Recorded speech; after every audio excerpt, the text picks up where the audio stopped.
Yom Kippurim, este é o dia dos perdões, se podemos falar assim. Perdão do corpo, perdão da alma, capará aqui neste mundo, no mundo vindouro, tudo em duplo. Mas mesmo assim, quando você escuta a palavra Kippurim, você também pode dividir a palavra Kepurim. Como Purim?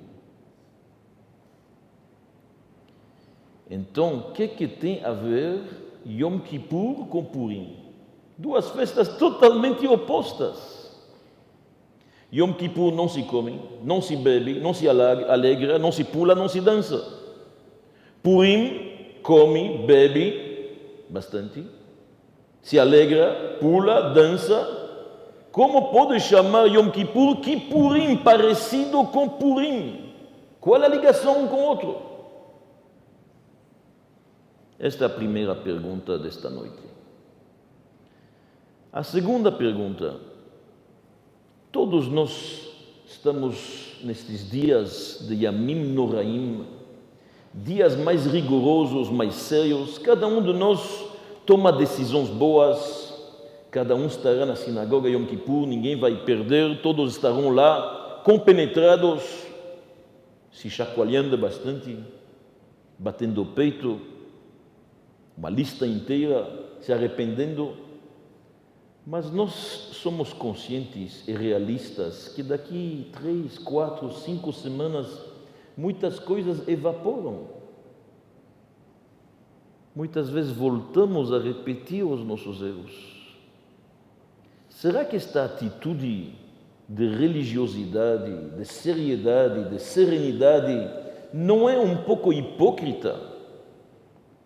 3 dias por ano, 12 dias por ano, estamos tão sérios, e o resto do ano? Como fica? Então deixa, meus amigos, lhe contar uma pequena história racídica que talvez pode ilustrar melhor o que nós estamos falando. Estou me referindo aqui a um adepto do quinto Rebbe, 80, 90 anos atrás, na Rússia, uma pequena cidade da Bielorrússia, da Rússia branca. E este Hassid queria ser um homem de negócios. Era o sonho dele ir para a capital, para São Petersburgo, e abrir negócios. E cada ano ele entrava no Rebbe, o grande mestre Rabbi Shalom Dov, e perguntava uma bênção. E não chegava. Mas de tanto insistir, então um belo dia o Rebbe abençoou ele, que ele seja um comerciante sucedido. Ele não hesitou, foi para a capital, se mudou para lá. Naquela época, quem conhece a história judaica, os judeus não podiam morar na capital, era complicado. Instalou-se lá, começou contatos de negócios. E você sabe que o mundo dos negócios exige muita coisa. Então a primeira coisa, ele achou aquele chapéu preto não combina com os negócios. Foi e comprou uma casquete. Uma casquete. Um boné. Depois ele falou aquele paletó comprido também. Ele tem muitos business meals. Ele tem que se encontrar com homens de negócios, almoços. Não fica bem. Foi e comprou uma jaqueta de couro, bonitinha. Passou um tempo que ele já estava mais envolvido nos negócios, então ele resolveu que a barba também não condiz tão bem com o mundo dos negócios. Cortar, obviamente, não vai fazer, então ele enrolou a barba. Dá para enrolar de vez em quando a barba um pouco, prender ela. Ele prendeu ela, parecia uma barbita assim francesa. Se chama um barbiche. Então, assim que ele fez, e obviamente os negócios estavam indo com a bênção, cada vez mais, e cada vez mais sucesso, mas o judaísmo dele estava um pouco fraco. Mas, quando chegava Rosh Hashanah, Yom Kippur, esta época do ano, ele sabia que era sagrado visitar o mestre dele. Então, sem hesitar, pegava a casquete, colocava o velho chapéu, aquele casaco comprido, abria a barba e ia visitar o grande mestre Rabbi Shalom Dov Ber. E cada ano ele passava Rosh Hashanah e Yom Kippur lá, como um verdadeiro Hassid. Depois das festas entrava e pegava a bênção para o novo ano. 10, 15 anos passaram, ele já é um homem de sucesso, mora na capital. Ele pensou, quem eu estou enganando? O ano inteiro estou andando com uma jaqueta, uma casquete, coisa de couro, que eu estou chegando lá, que besteira é isto? Ele resolveu, este ano eu vou como sou. Então se apresentou lá na cidade, olharam, ninguém comentou, na cidade de Lubavitch não se comenta nada, receberam ele bem, ele veio de casquete, barba como o ano inteiro, bem enrolada, e uma jaqueta de couro, vocês podem imaginar lá no meio dos Hassidim. Rezou, passou Rosh Hashanah, Yom Kippur, e chegou a vez dele de entrar no mestre. Ele abriu a porta, o Rebbe estava sentado, olhou para ele e disse o seguinte: puxa, todos estes anos eu pensei que a mentira estava lá fora e a verdade estava aqui. Agora estou vendo que não é bem assim. Meus amigos, o judeu, como ele está em Yom Kippur, isto é o verdadeiro judeu. O resto, tudo mentira. Um judeu, como ele está em Yom Kippur, compenetrado, com boas decisões, rezando, pensando em fazer um favor para o próximo. Isto é a essência do judeu. Imaculada. Isto é o verdadeiro judeu. O resto, durante o ano, é uma máscara. E agora respondemos qual é a ligação entre Yom HaKippurim e Purim. Purim, um judeu coloca a máscara. Yom Kippur, ele tira a máscara. Yom Kippur, todos os judeus estão sem máscaras. Quando você vai em Israel, Yom Kippur, uma maravilha. Não tem um carro na rua, não tem um ônibus, todo mundo com talit, marzor no outro braço, uma tranquilidade. Não tem cinema, não tem boates, não tem restaurantes. O próximo dia, você vai na Dizengoff, o cenário é diferente. Como fica? Este Yom Kippur é a nossa verdade. O resto é apenas uma máscara. Então, como funciona?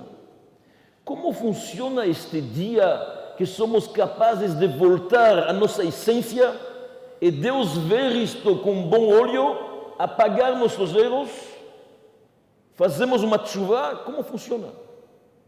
Dizem os nossos livros que a teshuvah, ela revela que o judeu tem uma ligação da essência com Deus acima do pecado. Nós temos uma ligação com Deus, pela qual, que é a escada normal, na qual temos que escutar, obedecer os mandamentos, tem mitzvot, tem pecados, mas existe uma outra escada, sem passar nem por Torá e nem por mitzvot. Uma ligação de essência, como um filho para seu pai. Em Yom Kippur se revela esta essência.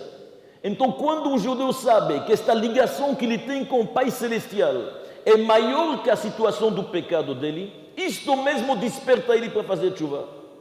Pelo que ele sabe que esta conexão nunca ficou maculada. Ele sabe que esta conexão é de essência. Então, somente o conhecimento disto desperta ele a fazer uma chuva sincera. Porque ele sempre foi e será ligado ao Todo-Poderoso. Isto é extraordinário. Então, a Teshuvah revela a conexão da essência que tem entre nós e o Todo-Poderoso. E, principalmente, esta essência se revela na última hora de Yom Kippur. Assim consta nos livros, na hora da Ne'ilah. Porque isto é a quinta essência do judeu. A Yehidah dele. Ela se revela na última hora. Ne'ilah em hebraico significa fechado, lacrado, linol. É o momento que nós se lacramos e fechamos no quarto com Deus. Intimidade, eu com Ele. Uma yechidut apenas eu com Deus. Extraordinário. Uma força fantástica. Uma nova pessoa. Não tem mais pecados, não tem mais erros, não tem mais tropeços. Abrimos uma nova folha. Na linguagem dos homens de negócios, nós zeramos a posição. Hoje não é tão bom falar de bolsas, essas coisas, mas zerar a posição é uma coisa que todo mundo entende. Isto que acontece em Yom Kippur. E aqui surge a pergunta, uma pergunta muito importante. Não seria mais lógico de ter Yom Kippur antes de Rosh Hashanah? Rosh Hashanah, Yom Adin, o dia do julgamento. Deus está julgando a humanidade, decidindo o que vai acontecer. Yom Kippur, dia do perdão. Não seria melhor e mais lógico, primeiro a gente se desculpa, melhora, e depois o julgamento? E mais ainda, o que adianta julgar uma pessoa se depois pode pedir perdão? Vamos dizer que alguém foi julgado e o julgamento não foi favorável. O veredito não. Então ele faz chuva depois, Yom Kippur, e apagou. Pronto. Então o que adianta ter Yom Kippur depois do Rosh Hashanah? E a pergunta é mais forte ainda. Os nossos sábios dizem que em Rosh Hashanah, no julgamento, tem 3 categorias. Tzadikim, aqueles que têm mais mitzvot que pecados, aqueles que têm boas ações em maioria, imediatamente são julgados para o livro da vida. Os perversos, mais pecados que mitzvot, são julgados imediatamente no livro dos Rechaim. Os Benonim, os intermediários, e Maimônides diz o que significa, que tem metade pecados, metade mitzvot, estes têm a chance até Yom Kippur. Tluim ve'omdim. Então eu pergunto para vocês, Yom Kippur significa, em outras palavras, é somente para os Benonim, para os intermediários? Um dia tão importante e não pertence a todo o povo? Não é para todo mundo este dia? É possível isto? Mas a resposta, meus amigos, é o seguinte. Malchuta de Ara que Malchuta de Rakia. O reinado aqui é um pouco um reflexo do que tem no reinado celeste. Aqui, em todos os países, sabemos, existe um sistema judiciário. O que significa? Tem tribunais, tem juízes, o criminal é julgado, pode ser sentenciado, pode ser inocentado, vai para a prisão, vai para a penitenciária, ou o que seja. Isto se chama o poder judiciário. Existe uma outra coisa que se chama o poder do presidente ou do rei. O presidente, em vários países, tem o direito de anistiar certas pessoas. Normalmente no começo do seu reinado, muitas vezes no final. Nos Estados Unidos, por exemplo, quando um presidente termina a sua cadência, ele tem o direito de anistiar certas pessoas que foram recomendadas, que eles tiveram um comportamento exemplar na prisão, onde que seja, estes podem ser anistiados. São 2 sistemas diferentes. Os reis poderosos, antigamente, faziam uma anistia no dia da coroação. O sistema judiciário é a justiça. Chama em hebraico tzedek. Quando um presidente ou um rei indulta, parece que falar em português, ele dá anistia para alguém, isto é rachamim, compaixão, piedade. É outra coisa. São 2 sistemas diferentes. Impossível um misturar-se com o outro. Não podemos ter somente anistia. Imagina, pessoas que pecaram têm que ser julgadas. Tem que ter uma disciplina num país. É muito importante. Do outro lado, quando um presidente anistia alguém, isto desperta outros criminais a se comportar bem também. Quem sabe eles vão ganhar a mesma coisa. É bom, é um exemplo. Ninguém vai pensar que vamos anistiar antes de julgar, impossível. Porque talvez ele vai ser inocentado, nem precisa de anistia. Então são 2 coisas diferentes. E lá em cima é a mesma coisa. Rosh Hashanah é o dia do julgamento. Normalmente, esses 2 dias, Rosh Hashanah e Yom Kippur, iam ser juntos. Avraham Avinu, dizem os nossos sábios, que passou por 10 testes, conseguiu do Todo-Poderoso que haja 10 dias de diferença entre eles. Depois que uma pessoa foi julgada, então neste momento ele pode apelar eventualmente a receber um indulto, a receber uma anistia. Mas não qualquer um, não é qualquer um. Como funciona a anistia? Tem que ter recomendações. Ele recebe notícias, comportamento, como ele foi na prisão, se comportou e fez algo especial. Não qualquer criminal recebe anistia. A mesma coisa, uma pessoa que faz chuva, então no Yom Kippur ele apaga seus erros. Isto é dado para todo mundo. Por que para todo mundo? Porque, como falamos, mesmo o tzadik, ele tem maioria de boas ações. Em tzadik ba'aretz asher lo yerta, mas algumas coisas erradas ele tem. Ele gostaria de limpar, purificar, se elevar. E mesmo aquele que foi inscrito no livro dos Rechaim, nada é absoluto. Dá para fazer algo para anular o decreto. Como a gente fala na nossa reza, o tshuva, o tefila, o tzedakah, um retorno sincero, uma oração do coração, uma caridade para quem precisa, Mavirim et roa gzera. Eles anulam um decreto negativo. Então a gente entende agora perfeitamente a ordem das coisas. Primeiro o julgamento e depois Deus, na sua bondade, permite que haja uma anistia total. E isto é Yom Kippur. Então, nestes dias que nós estamos agora, precisamos se mexer. Nestes dias que precedem Yom Kippur e o próprio Yom Kippur são muito propícios. O Rambam Maimonides escreve o seguinte: Afal pi she'atshuva ve'hatzeaka yafa le'olam. Mesmo que chamar por Deus e retornar a Deus é sempre bom, mas é a Aseret Yemei Tshuva, entre Rosh Hashanah e Yom Kippur, hi yafa beyoter. Ela é mais bonita, o mitkabelet miyad, e ela é aceita imediatamente.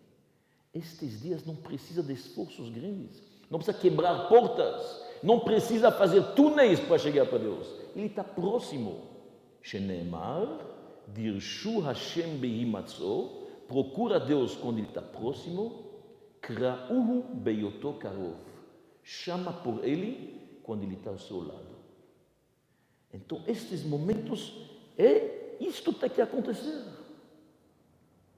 Não podemos dormir no ponto porque são dias propícios, passou a oportunidade e perdemos. E isto é o motivo pelo qual nós lemos a história de Jonas em Yom Kippur. Todo mundo conhece a história de Jonas. Aquele profeta que recebeu uma missão de Deus, quis fugir da palavra de Deus, entrou no navio, no mar teve uma tempestade enorme, ele estava dormindo lá embaixo, o capitão chamou ele, no final jogaram ele ao mar, uma baleia o engoliu e o resto da história todo mundo conhece. Por que se lê isto em Yom Kippur? Por que é tão importante?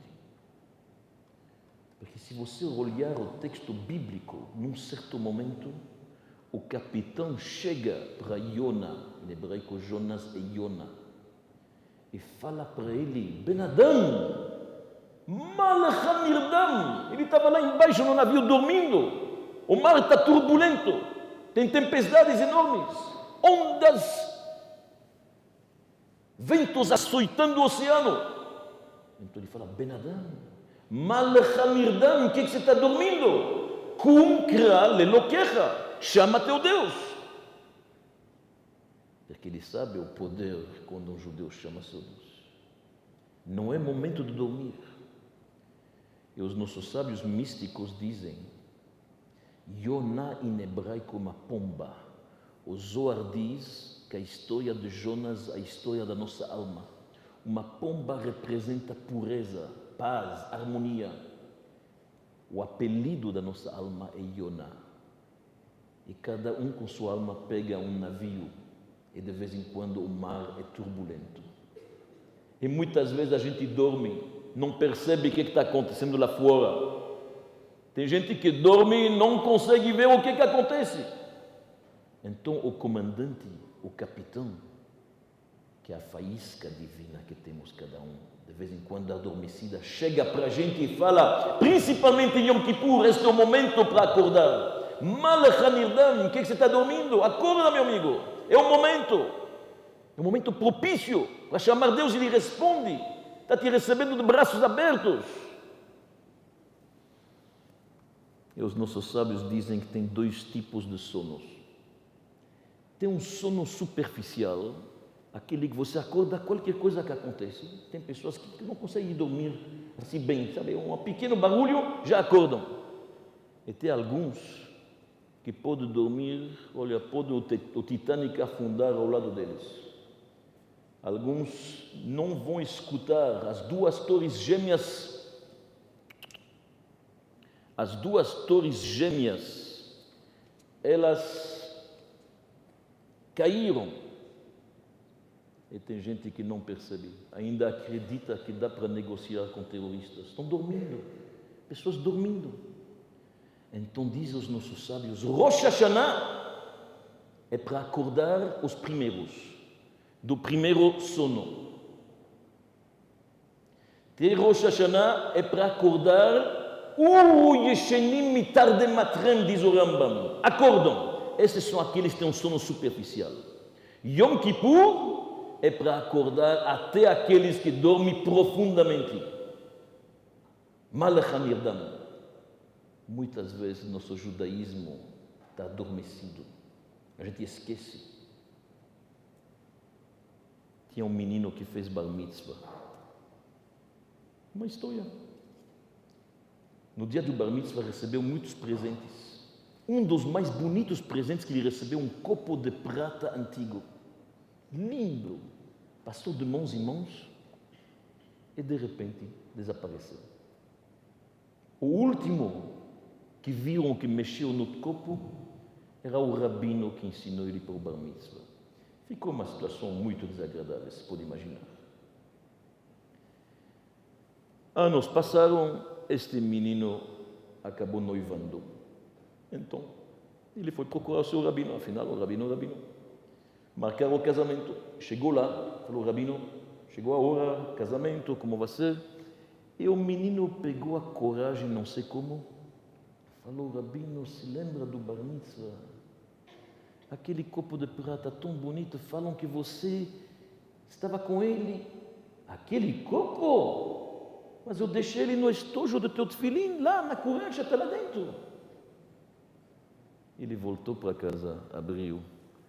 Passaram 13 anos e encontrou o copo lá. O tefilim ficou adormecido 13 anos. E o judaísmo também estava sonolento. Kum kiral elokecha, chama teu Deus.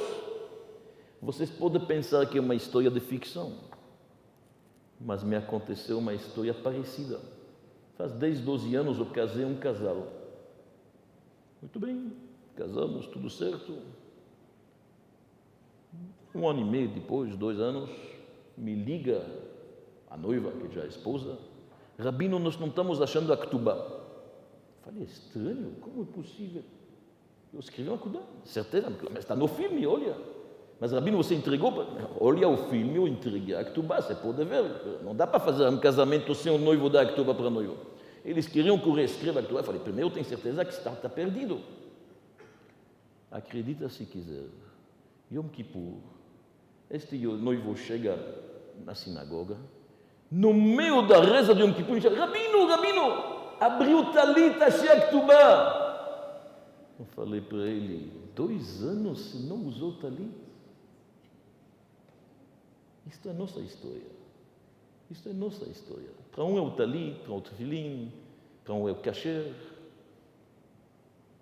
O judaísmo não pode dormir. Tem um momento que nós temos que aproveitar para espalhar esta bondade, esta pureza que cada um de nós tem lá, latente, na essência. E Yom Kippur faz esse trabalho. Ele desperta, ele acorda. Malach Nirdam, o que você está dormindo? Deus, na sua bondade, nos deu um presente que se chama Tshuva. Este é o maior presente do mundo, não existe igual. O Talmud Yerushalmi nos conta uma coisa chocante, a priori.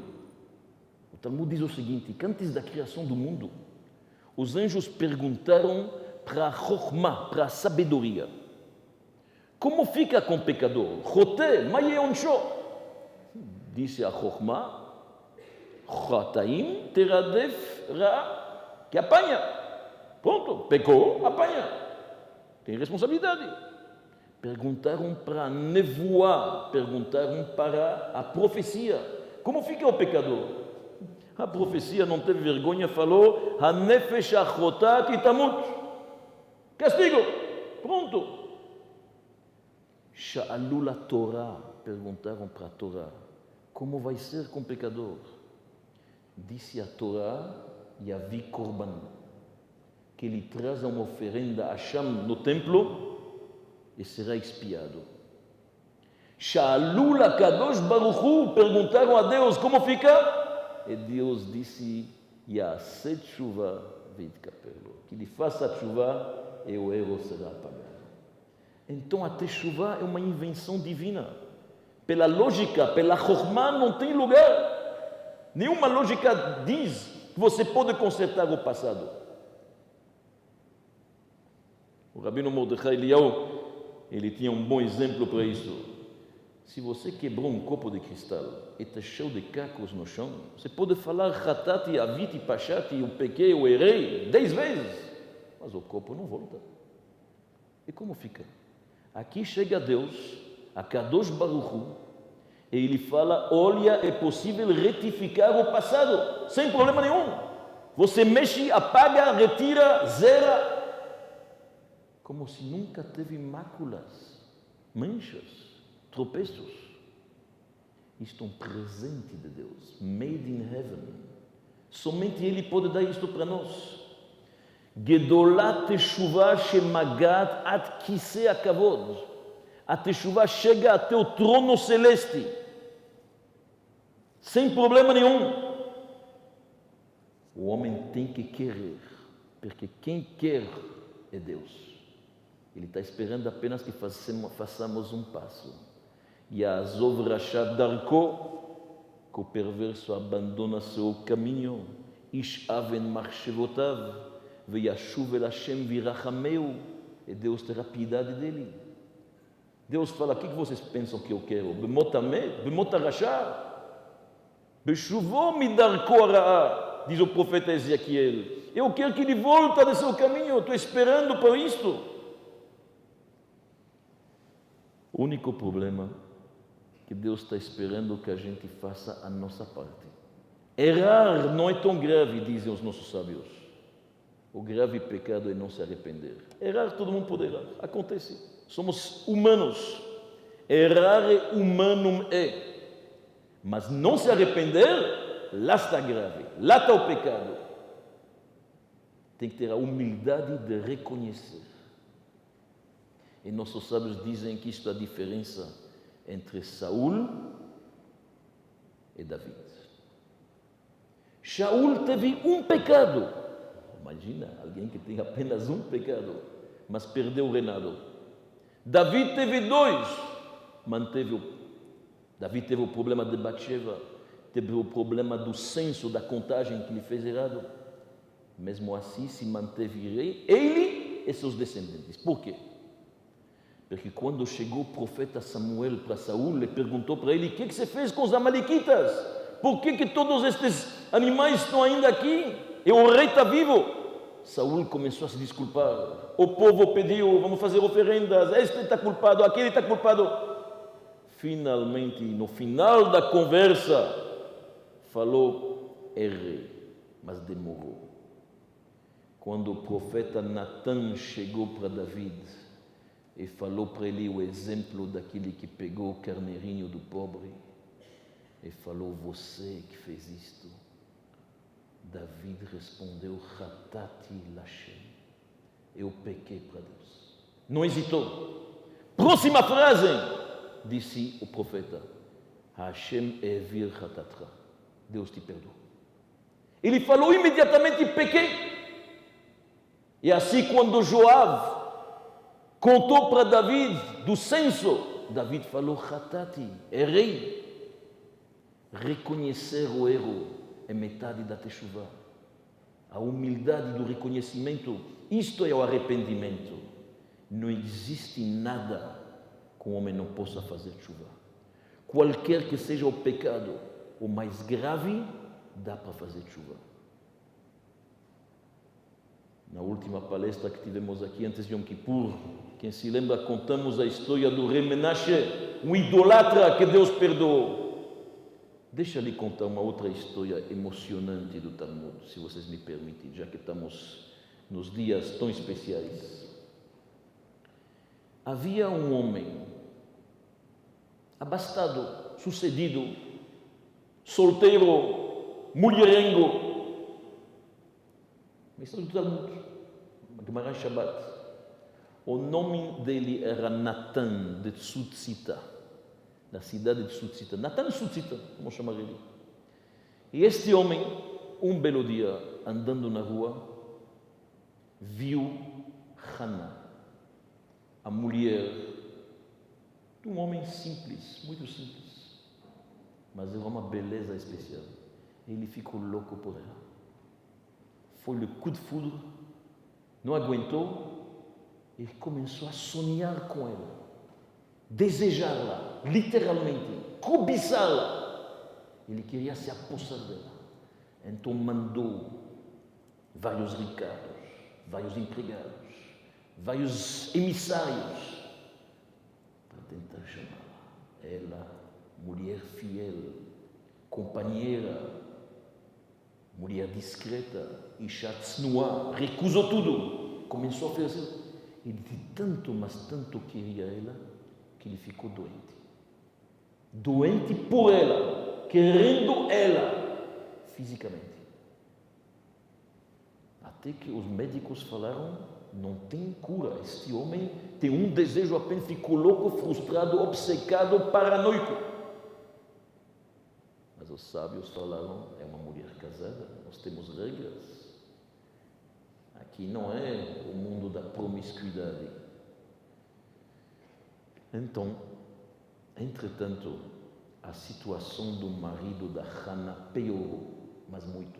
Ele estava endividado, pobre, coitado, trabalhando duro. É um belo dia.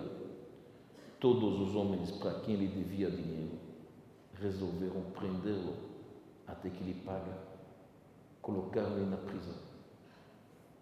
A esposa fiel, cada noite ia lá, trazia alguma coisa para comer, um jantar. Bem humilde, pelas possibilidades dela. Não tinha dinheiro em casa, pobreza, a situação estava ruim. E ele na prisão, cada vez emagrecendo, piorando, ficou doente. Até que um belo dia ele não aguentou mais, quando a esposa chegou, ele falou para ela, vai lá no Natan Tsutzita e pede um empréstimo. Explica para ele a mitzvah que ele vai ter de me tirar aqui deste poço onde eu estou quase morrendo. Ela ficou branca. Natan Tsutzita? Mas você sabe quanto que este homem está me desejando? Todo dia eu recuso os avanços dele. Como você pode me mandar na boca do leão? Ele falou, você quer que eu morra? Ela falou, eu sou casado. Então ele começou a delirar de loucura. Ele falou, eu acho que você quer que eu morra para casar com ele. Como você fala uma coisa dessa? Ela falou, me dá um get, me dá um divórcio, pelo menos, sem isso. Você quer divorciar para ficar com ele? Ela ficou tão chateada, saiu da prisão. 3 dias não foi lá. Ela voltou após 3 dias de compaixão, de piedade, muito chateada com a situação. Ela viu que o marido piorou ainda mais e mais. Então o Talmud diz que ela não aguentou. Ela se preparou e ela foi até a casa de Natan Tsutzita. bateu no palácio. Os empregados viram a miss, a beleza, o desejo do amo. Avisaram ele na hora libertou os empregados. Falou, não é possível. Se é isto, vocês são livres. Ela subiu as escadas e foi até o quarto dele, onde que este homem, Natan Susita, estava doente de desejo proibido por ela.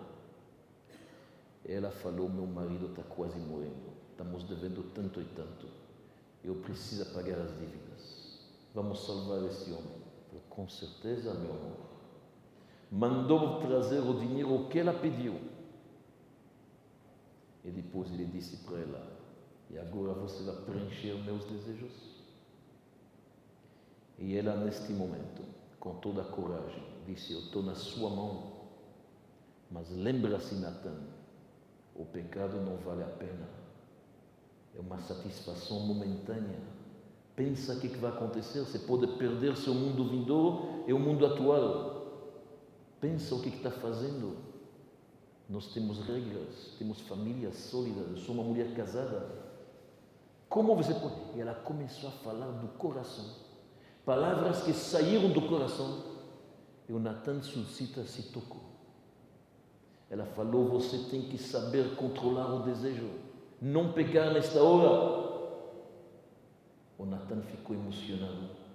E Natan Susita se levantou da cama, fez uma prece a Deus para dar para ele força de vencer o Yetzer Hara, e não tocou nela. Se controlou. Ela foi com o dinheiro, trouxe, pagou, resgatou, redimiu o marido e se recuperou. Mas ele perguntou para ele, como que você fez tão rápido? E ela contou. Ele não acreditou. Ele disse, com certeza ela pecou. E desde lá, manteve distância da sua esposa, chateada. Um belo dia, Rabi Akiva está andando na rua. E ele está vendo um homem cavalgando. Ele falou para os seus alunos, vocês viram a aura de luz que está neste homem? Os alunos falaram que não, claro, não é qualquer um que percebe. Mas eles não estão vendo. Os alunos falaram, este, o Natan, o mulherengo. Chamam ele aqui. Rabi Akiva perguntou para ele, Natan, de onde vem esta luz? Então ele contou a história. Então disse, agora eu entendo.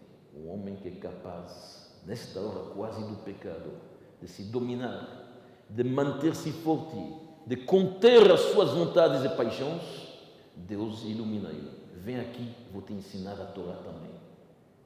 E passaram poucos meses. Natan Susita cresceu em Torá, se tornou um colega de Rabi Akiva, vocês podem imaginar? E um belo dia, o marido da Hana está entrando na sinagoga. Ele está vendo aquele ricaço mulherengo, solteirão, estudando com Rabi Akiva. E os dois na mesma altura. Mas como é possível? Então Rabi Akiva contou para ele. Então ele percebeu o seu erro. Ele correu para casa, abraçou sua esposa e disse, você merece muito mais do que eu pensei.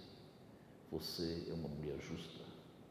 Não somente não pecou, trouxe ainda alguém em Teshuvah. Você é fantástica. E a paz reinou, obviamente. Meus amigos, a força da Teshuvah é incrível. Em qualquer situação. A gente não imagina. Pega um homem como este, o Natan Susita, se torna colega de Rabi Akiva. Extraordinário. Fantástico. Deixa eu lhe contar uma história mais contemporânea, já que começamos lá atrás com David, uma história bíblica, uma história do Talmud, uma história de 200 anos atrás. Havia um grande tzadik que se chamava o José de Lublin, o vidente de Lublin, a visão dele, longínqua, era extraordinária. Todo mundo conhece ele, o aluno do Magid, do Baal Shem Tov. E um belo dia, o rabino de Pinchuf, Avram Mordechai chamava ele. O rabino de Pinchov, cidade da Polônia, não vamos entrar em detalhes. Chegou para ele, muito pobre, que chorou, eu tenho 3 filhas para casar, não tenho um testão. Como faço? O José de Lublin pensou e falou para ele, olha bem, você viaja para Krasnik, uma pequena cidade, uma aldeia, vai lá. O homem escutou. Quando José, o vidente de Lublin, dá uma ordem, se vai. Ele não soube porquê, mas lá deve ser a solução. Então ele foi lá. Entrou no hotel, se colocou lá, sem saber bem porquê. Era um rabino, estudou, de dia estudava a Torá, ia na sinagoga. Ficou um dia, 2, 3, o dono do hotel achou que deve ser um caro, um rico, então servia comida, aqueles albergues. Passou uma semana, o dono do albergue começou a suspeitar, este homem vai pagar, não pagar, então ele resolveu apresentar a conta. O rabino de Pinchov não sabia o que fazer, ele tem uma ordem de ficar aqui em Krasnik. Naquela noite, batem na porta dele. Ele abre a porta, um judeu, 35, 40 anos. Falei, eu preciso falar com o senhor. Senta e diz o seguinte, eu fui o professor neste albergue, pro dono, para seus filhos, durante mais de 10 anos. Ensinei a Torá para eles. Um belo dia, o dono do albergue chegou com uma sacola com 3, 4 mil rubel, muito dinheiro. Eu vi como que ele fechou isso numa gaveta. À noite, a vontade, a mal inclinação dominou. Não aguentei, eu peguei o dinheiro. Roubei. 1 minuto depois que eu roubei, me arrependi. E comecei a ver o que eu fiz na minha vida. Como posso sofrer? Mas eu não tive a coragem de admitir. Então faz 10 anos que eu não estou dormindo. Faz 10 anos que estou arrependido. Jamais teve a coragem de devolver. Não estou tranquilo. Jamais toquei nesse dinheiro. Apesar que eu precisei muito e muito e muito. Mas agora eu vi pela janela que chegou uma pessoa nova, religiosa, que ninguém vai poder suspeitar dele, que ele não estava lá. Eu lhe peço, aqui está o dinheiro. Devolve esse dinheiro para o dono do albergue. Falou sim, por que não? Então de manhã, ele chegou para o dono do albergue e falou, você foi roubado uma vez? Isso foi assim, muitos anos atrás, já desisti desse dinheiro faz tempo. Então saiba, aqui está o dinheiro, é seu. E não faça perguntas, porque eu não vou lhe contar quem me entregou. Cara, estranho. Perguntou para ele, mas quem é você? Então ele contou, sou um judeu de uma outra cidade, o vidente de Lublin me mandou aqui. Pedi para ele ajuda, que eu tenho 3 filhas para casar. O dono do albergue entendeu, falei, este pacote é seu. Eu já tinha desistido faz tempo. Então ele voltou, casou suas filhas e contou para o vidente o que aconteceu. Então José de Lublin falou, vou te falar a verdade. A chuva, a força da chuva deste professor era tão grande que não me deixava dormir, tinha que dar um jeito. Então, misturei junto com o casamento e demos um jeito. Mas a força da chuva deste homem não me deixava dormir. Não me deixava dormir. Isto para as pessoas sensíveis. Então, meus amigos, voltando ao que nós falamos, a chuva é forte, ela é fantástica, ela é extraordinária. Nossos sábios dizem que no templo havia uma corda vermelha que se pendurava no santuário, no teto. E durante o Yom Kippur, esta corda vermelha ficava branca. E todo o povo sabia que Deus perdoou. Como diz o profeta, Im yuchataychem kashani, se seu pecado é escarlate, vermelho, cachele e albino ficarão brancos como a neve.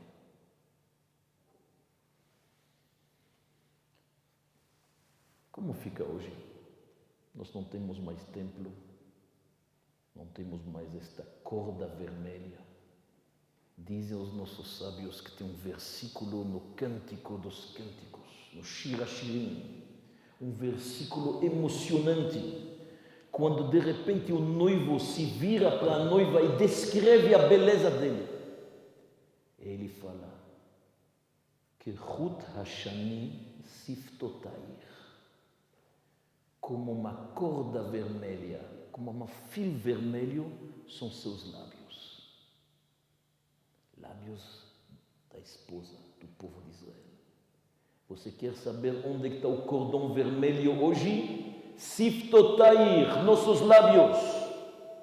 Os lábios, a boca nossa, a força do Kol Yaakov, da voz de Jacó, a força da oração, a força do estudo da Torá, a força do vidui, da confissão, a força de um louvor para o outro, a força dos lábios que decidem de nunca mais comer frutos do mar, o paladar que não vai experimentar mais um misto quente, a força destes lábios.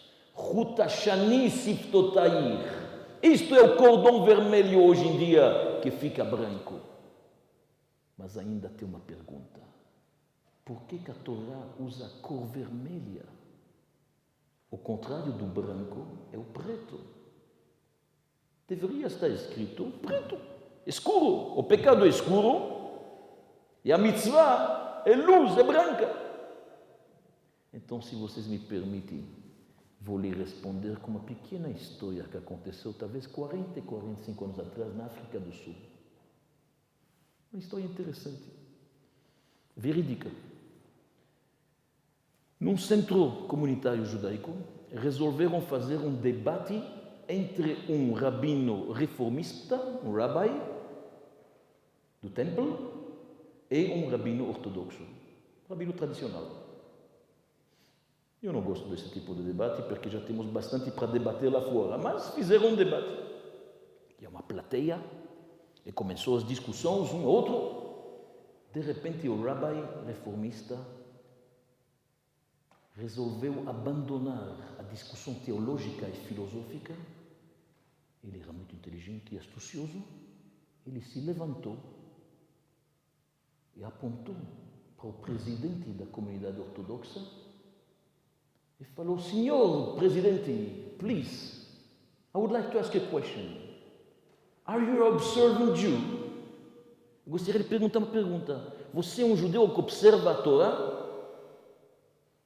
O presidente ficou um pouco envergonhado. Ficou um pouco vermelho, baixou a cabeça. Falou: olha, eu não posso dizer que eu sou kasher 100%. Também não posso falar que eu sou Shabbat, chamei Shabbat 100%. Não posso. Então o rabino reformista disse: estão vendo? Não tem diferença. Os líderes deles, os nossos, todos não observam a Torá. Eles não fazem, nós não fazemos. É igual, tudo igual, somos iguais. Naquela plateia, naquele debate, estava o Rav de Ponevich, Rabbi Yosef Kahneman, grande sábio, muito inteligente. Por acaso ele estava lá na África do Sul, em missão, ele participou do debate. Ele levantou a mão e falou: posso fazer uma pergunta? Então ele subiu no palco. Ele se virou para o presidente da congregação reformista e perguntou para ele: Are you an observant Jew? Are you observing the Torah? Você observa e guarda a Torá? O homem falou: Of course not. Claro que não. Disse o rabino Kahneman: vocês perceberam a diferença? O primeiro falou a verdade, mas antes disto ele ficou com vergonha. Ele ficou vermelho. Ele abaixou os olhos. Ele disse: infelizmente, não posso dizer que eu sou 100% kasher. Vocês viram a resposta deste homem? Of course not! Claro que não! Não tinha mais a vergonha. He didn't blush. Ele não ficou vermelho. Quando tem o vermelho da vergonha, então pode ficar branco. Quando a gente perde a vergonha, é grave. Hoje, infelizmente, perdemos muitas vezes a vergonha. Certos pecados se tornaram virtudes na sociedade. Nós temos princípios. Quando você fica vermelho, você pode ficar branco. Isto que o profeta está dizendo.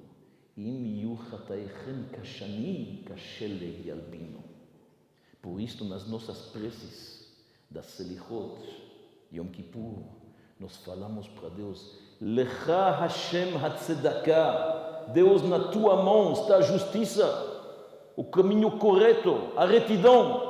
Velanu boshet hapanim, mas nós temos a vergonha na cara.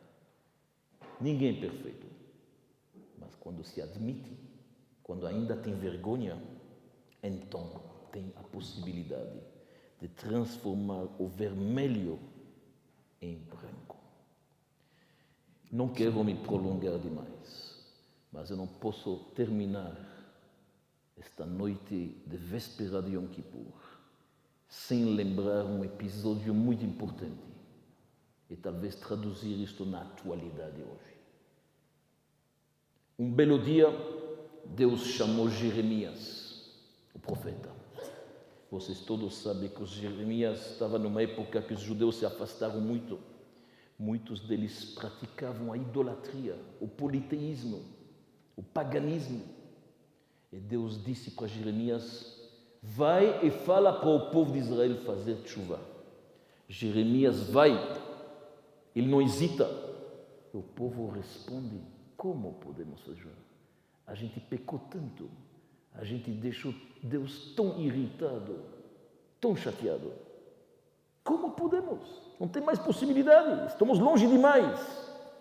Jeremias trouxe a resposta para Deus.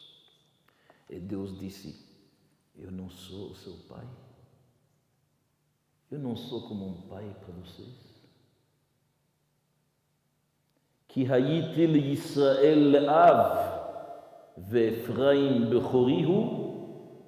Eu sou como seu pai. O povo de Efraim é meu primogênito. Nas nossas rezas falamos: Haben yakir li Efraim, ki eled sha'shuim. Este Efraim, seu meu filho, diz Deus, mais uma vez Jeremias, é como minha criança, eu brinco com ele. Cada vez que eu lembro o nome dele, que me dá bribó, Zachor Esquereno, eu me lembro dele. Me'ai, Hamu, minhas entranhas tremem, só de mencionar o nome deste filho, eu adoro ele. O que a Torá está nos dizendo? A Torá está nos dizendo: Deus é como um pai e nós somos como um filho. E quando um pai quer, não tem barreiras, não tem muralhas, não tem obstáculos. Quando um filho chora, o pai se emociona. Quando uma filha treme, a mãe não aguenta, derrete. Esta é a relação que nós temos com Deus. Avinu antes de Malkeinu é nosso pai. E um pai atende. Não existe pai que fica impassível. Deus fala para a gente: chuva, banim, chovevim, pode ser, mas chuva, voltam. Afinal, somos filhos de Abraão, Yitzhak e Yaakov. Então Deus aceita as nossas preces. E deixa-lhe contar duas histórias, talvez, neste sentido, para entender melhor o que eu estou falando. Não é segredo para ninguém que eu venho da Bélgica. Na Bélgica, na minha cidade, tinha uma família com nome, chama Sapiro. Infelizmente, mais de 40 anos atrás, a mãe, que tinha 12 filhos, faleceu. Uma tragédia. Vocês podem imaginar. Um dos filhos, que tinha 4 anos na época, é um conhecido nosso, amigo de um colega meu. Este menino cresceu talvez 30 anos depois. Ele estava em Nova York. Uma família polonesa. Não tem nada a ver com a Rússia. Alguém aconselhou ele ir visitar o Rebbe de Lubavitch. Então ele marcou uma hora. Entrou às 2 horas de manhã. Quando ele entrou, ele conta, ele não teve o tempo de falar o nome dele. Estou falando de alguém conhecido da minha cidade. O Rebbe se levantou, foi para o armário, abriu e tirou uma caixa de cartas. Puxou uma carta e deu para este senhor Sapiro. O homem começou a ler. Ele não acreditou, era uma carta da mãe dele, alguns meses antes de falecer.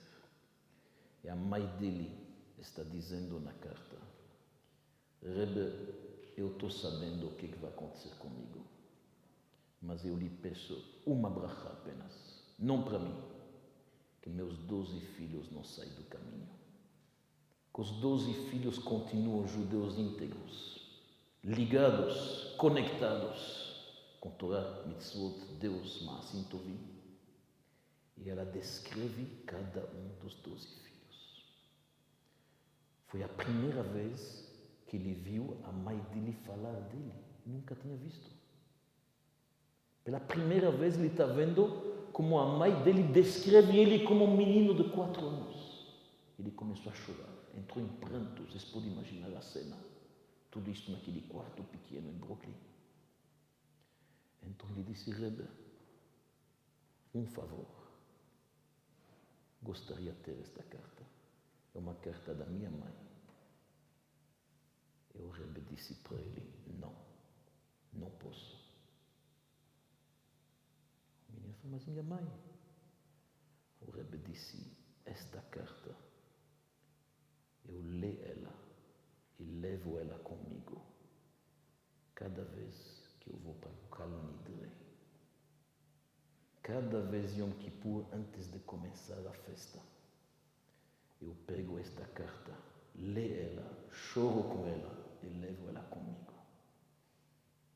Então, conta o Senhor Sapiro, eu entendi que para o povo de Israel é melhor que esta carta fique lá. Esta é a nossa relação com Deus. Uma mãe é um filho, um pai é uma filha. E quando um filho pede, jamais Deus pode recusar.